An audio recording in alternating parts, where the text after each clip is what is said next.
Hi friends, in this video we are going to see a current affairs and which has happened in last 1 year and try to relate how UPSC will try fix up questions on it. So the current affairs what we are going to see today is one nation one election. So which is in news a lot and we can see it frequently comes in papers in last 3 to 4 months until government passed this bill and act and all. So point is one nation, one elections. Most of the time as a candidate you have a good idea about mains angle. So mains perspective briefly we want to say that one aspect is the intention of one election, one nation, one election is administrative, political and financial aspect. So for example, if you take financial aspect, reducing the cost of elections, and administrative aspect you can see most of the time civil servants are involved in the additional duty of conducting elections, so that is another advantage. Whereas political aspect is most of the time legislative members are more occupied in their constituency for elections rather than focusing on lawmaking or as a minister implementation of the law. So that's the basic background on one nation one elections from mains perspective. But the primary intention of this, how we can relate with Prelims angle. So one nation, one elections. Whenever you read any current affairs, UPSC will take that lead and try to fix the questions by lateral aspect of asking the questions. They take that as one point, starting point, and try to identify all the various dimensions in that angle. So UPSC's primary intention is, as a candidate, you have this holistic idea about that issue. So it's not only primarily focusing on one nation, one election. So how we can relate that with Prelims angles? One is from the aspect of historical dimensions. I'll say what the historical dimensions is. So historical dimension is one angle. So another one is comparative dimensions. Comparative dimension is taking across other democracies. So what is happening in that angle? So whether you have awareness of that dimension, they'll try to ask the questions. And finally constitutional angle. So constitutional angle is the another one. So if you want to put in simple layman terms, what is one nation one election is? In our Indian system right now, election commission trying to synchronize the election dates. Simple way of saying it. So they want to have one election date and day where we can see voters simultaneously electing their MPs, MLAs and local government. So that is the primary objective of this. What a historical perspective, how they try to fix the question is, they'll ask from Indian democracy experience wise, this is the first time India doing it. You need to know this fact. This is a factual based statement, they'll give it in prelims. So what the fact says is, one nation, one election, what right now government and election commission is speaking is not a new idea to India. So they say 1951, 1957 and 1962 and 1967. All these elections are simultaneous elections. Were simultaneous elections. Already India had got the experience of simultaneous elections. So first 4 general elections in India was a simultaneous elections. This fact they can give as a statement. So this is the first information you want to know from Prelims angle. Second aspect is when you take this one nation one election, as I said, what is the correlation with other countries? So when you say other countries, which democracy, we need to have good ideas. As India is a parliamentary democracy, so UK is a parliamentary democracy. Is that in UK system we have you have similar ideas? So UK has passed a law called Parliament Act 2011, fixed term. So in this act, what they have said is, first election will be held on 7th May 2015. And on the first Thursday of May every 5th year thereafter. So this is the date they have fixed it. So it's nothing but the idea what we called as synchronizing election dates. So this factual statement can also be given as a prelims statement.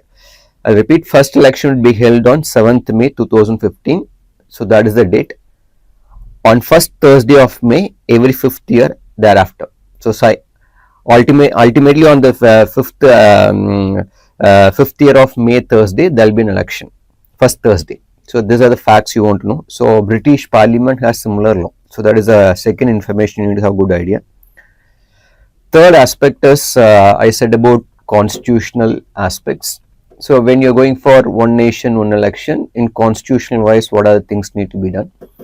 So first and foremost thing starts with the amendment to the systems, and as per this amendment, we can relate with the concept of 82nd Amendment Act. Sorry, not 82nd, Article 82nd, 82A.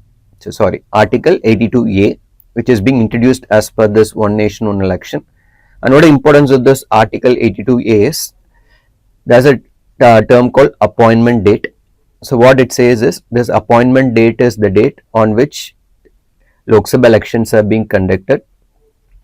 After that, next election will be from next 5 years. In between, what are the state governments being formulated? Before that, after that, on that particular appointment date after next 5 years, the terms of that state government will be adjusted.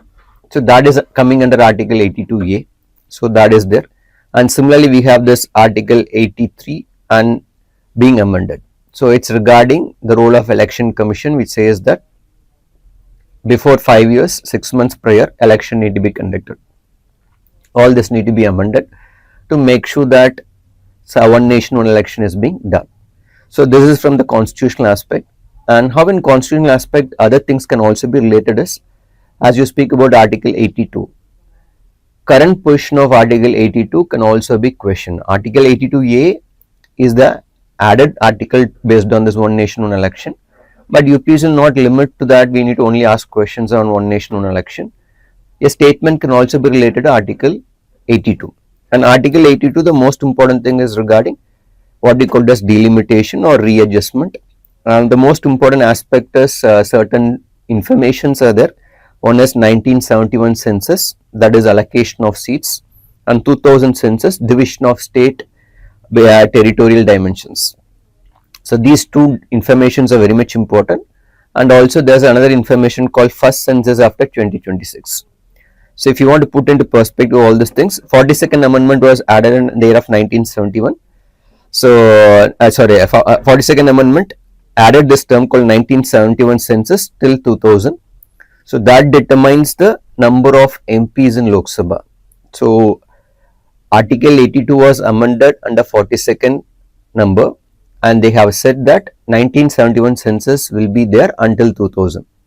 So after that, every census what you take, there will be no alteration of seats.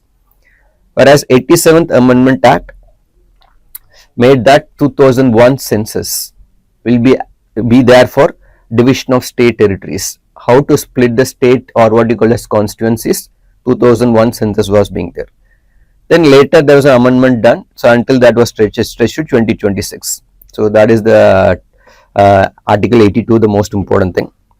So these are from the constitutional aspect. So we saw from historical aspect, we saw from comparative aspect what other countries are doing, and also we have this aspect of constitutional dimensions, Article 82A and Article 82. And along with this, which is the other area also you need to focus is committees. So when they say one nation, one election, so what are the committees' recommendation on that? And the most important committee we all know is Ramnath Govind committee, the recent one, which recommended for this one nation, one election.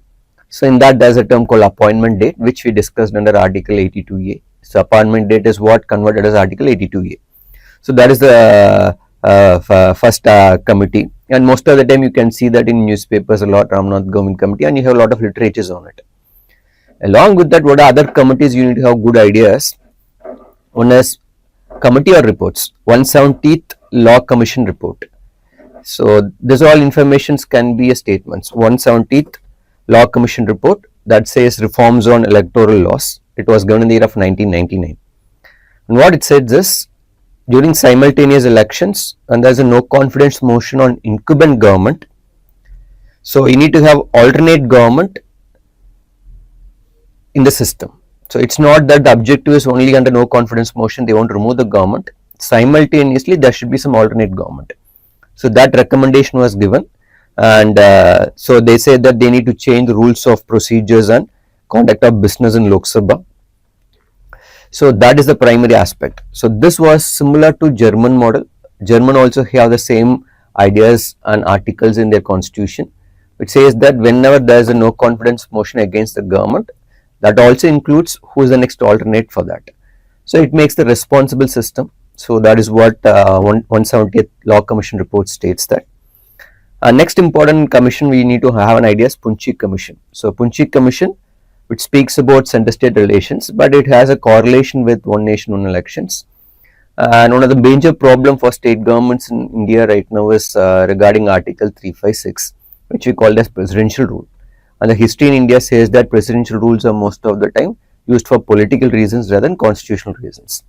So there comes a recommendation of this Punchik Commission, which says that when any state is being imposed under Article 356, it should not be for the entire state, it should be only for the restricted areas. That is the one they say that, and any emergency should not be extended more than 3 months. So all the statements can be related to one nation, one elections. Overall, when you take one nation, one election, what you can understand is you need to think from historical perspective, comparative perspective, constitutional perspective, and current reports and commissions, what their viewpoint on it, key reports and commissions, that is enough. So this all can be 4 statements given, 1, 2, 3, 4.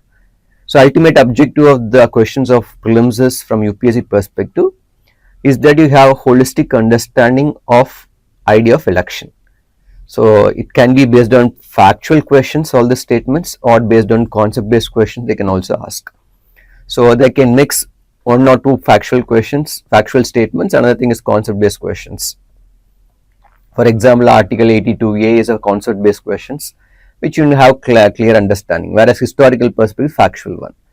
So this is how UPSC try to test you in prelims, so that you have holistic understanding of issues what is happening around, because current affairs is only giving an information. Sometimes simple questions on current affairs is information based, but UPSC will take that lead to check your concept clarity and overall understanding of the concept.